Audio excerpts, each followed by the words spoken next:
Moisés, parte 3. Confrontando o faraó. Após terem anunciado ao povo hebreu o que Deus lhes mandara anunciar, Moisés e Arão se dirigiram ao palácio de Faraó para falarem com ele. Agora era a hora do tudo ou nada. Era encarar a situação seguindo apenas aquilo que o Senhor lhes ordenara, pois obedecer ao Criador traz uma garantia de livramento das mãos até mesmo do maior ditador. Êxodo capítulo 5, a partir do versículo 1 diz: E depois foram Moisés e Arão e disseram a Faraó: Assim diz o Senhor, Deus de Israel: Deixa ir o meu povo, para que me celebre uma festa no deserto. Mas Faraó disse: Quem é o Senhor, cuja voz eu ouvirei, para deixar ir Israel? Não conheço o Senhor, nem tampouco deixarei ir Israel. Quando Moisés e Arão pediram a Faraó que permitisse que os israelitas saíssem do Egito para celebrar uma festa no deserto, eles não estavam mentindo.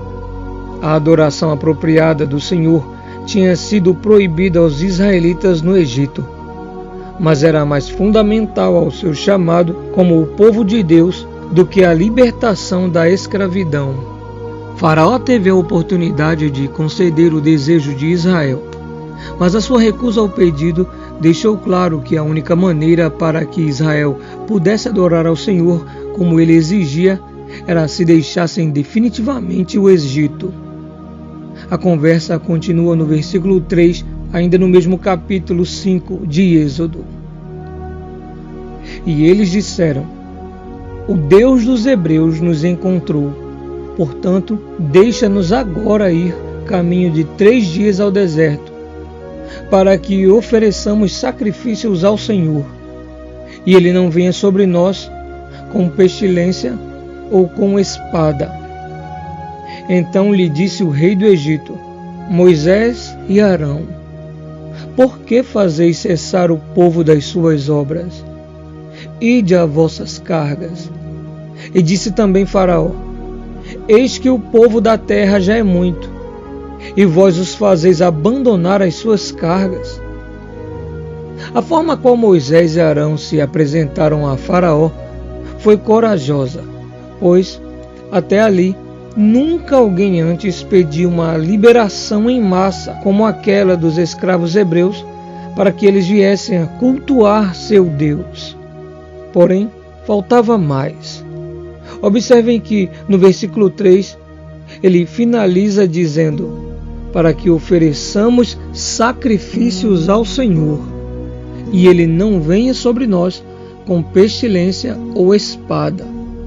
Em outras palavras, eles não ameaçaram Faraó com os sinais divinos, e ainda quiseram passar a ideia a Faraó que eles mesmos, os hebreus, se não fossem adorar ao Senhor no deserto, poderiam sofrer punições divinas como pestilências, que poderiam passar para os egípcios por contaminação ou espada, dando a ideia de que se eles sofressem ataques de povos vizinhos, obviamente estando no Egito, os egípcios também seriam alcançados.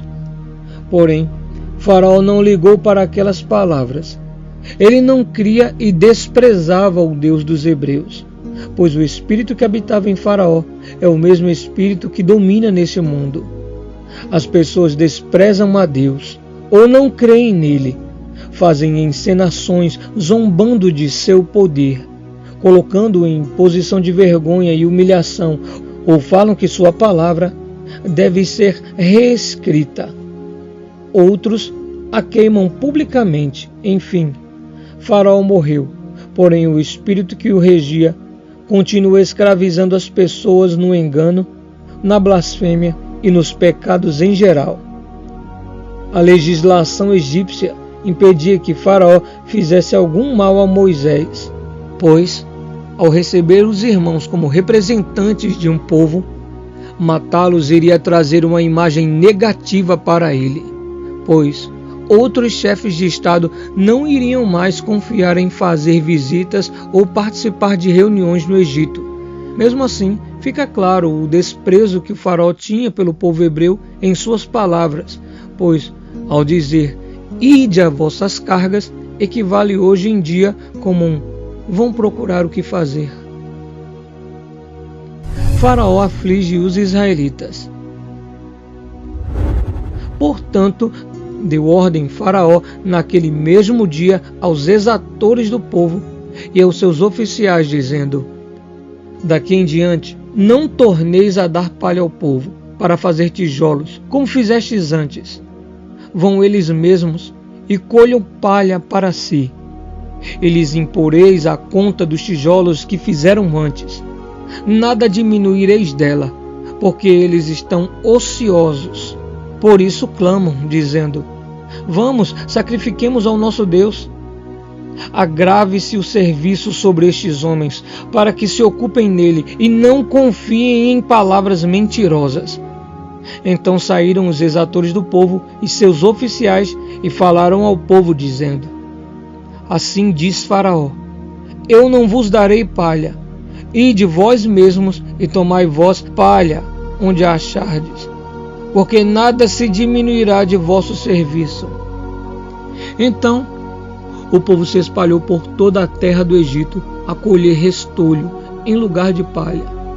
E os exatores os apertavam, dizendo, acabai vossa obra, a tarefa de cada dia, como quando havia palha. E foram açoitados os oficiais dos filhos de Israel, que os exatores de Faraó tinham posto sobre eles, dizendo estes, por que não acabastes a vossa tarefa, fazendo tijolos como antes? Assim também ontem e hoje. Por isso, os oficiais dos filhos de Israel foram e clamaram a Faraó, dizendo, por que fazes assim a teus servos? Palha não se dá a teus servos. E nos dizem, fazei tijolos, e eis que teus servos são açoitados, porém o teu povo tem a culpa. Mas ele disse, vós sois ociosos, por isso dizeis, vamos, sacrifiquemos ao Senhor. E depois agora, trabalhai, palha porém não se vos dará, contudo dareis a conta dos tijolos. Então os oficiais dos filhos de Israel viram-se em aflição, porquanto se dizia, nada diminuireis de vossos tijolos da tarefa do dia no seu dia. Êxodo capítulo 5, versículo 6 ao 19. A arqueologia revela que os tijolos feitos com palha eram um material comum para a construção do Egito durante a era do Antigo Testamento. Essa evidência arqueológica confere à narrativa bíblica maior credibilidade. Faraó não ficou inerte diante das ações de Moisés pela liberdade do povo. Pelo contrário, reagiu provocando mais injustiças. Da mesma forma, as forças do mal não ficam passivas diante de atitudes de fé. Ao invés disso, aumenta a pressão para fazer com que a pessoa pense que ele está perdendo tempo em recorrer ao Altíssimo e assim desista dos seus objetivos. A queixa dos israelitas. Moisés e Arão não saíram felizes com aquele resultado diante de Faraó, pois, como qualquer ser humano, quando se tem a convicção de que se está aliado com o divino, uma aparente derrota se torna algo inadmissível. Há pessoas que, mesmo servindo a Deus após algum tipo de perda ou derrota em suas vidas, abandonam logo a fé e até desacreditam da existência de Deus. Há uns meses atrás, vi em um canal na internet um relato de uma senhora que alegava ter servido a Deus a vida inteira e quando seu marido adoeceu, perdeu uma perna e logo depois morreu, ela deixou de acreditar em Deus e hoje se dedica com forças a palestras, lives e eventos ateus.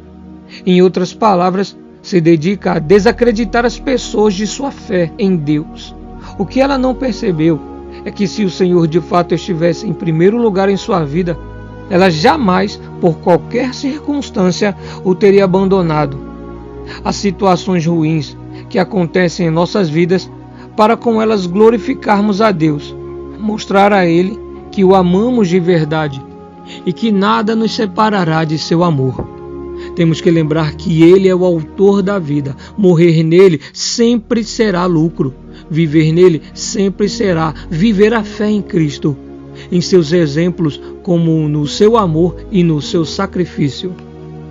Voltando para o capítulo 5 de Êxodo, a partir do versículo 20, o texto diz: E encontraram a Moisés e Arão, que estavam defronte deles, quando saíram de Faraó, e disseram-lhes: O Senhor atente sobre vós, e julgue isso, porquanto fizeres o nosso cheiro repelente diante de Faraó e diante de seus servos, dando-lhes a espada nas mãos, para nos matar. Então, tornando-se Moisés ao Senhor, disse: Senhor, por que nos enviaste? Porque desde que me apresentei a Faraó para falar em teu nome, ele maltratou este povo, e de nenhuma sorte livraste o teu povo. A resposta do Senhor. Deus jamais deixa de responder a oração sincera.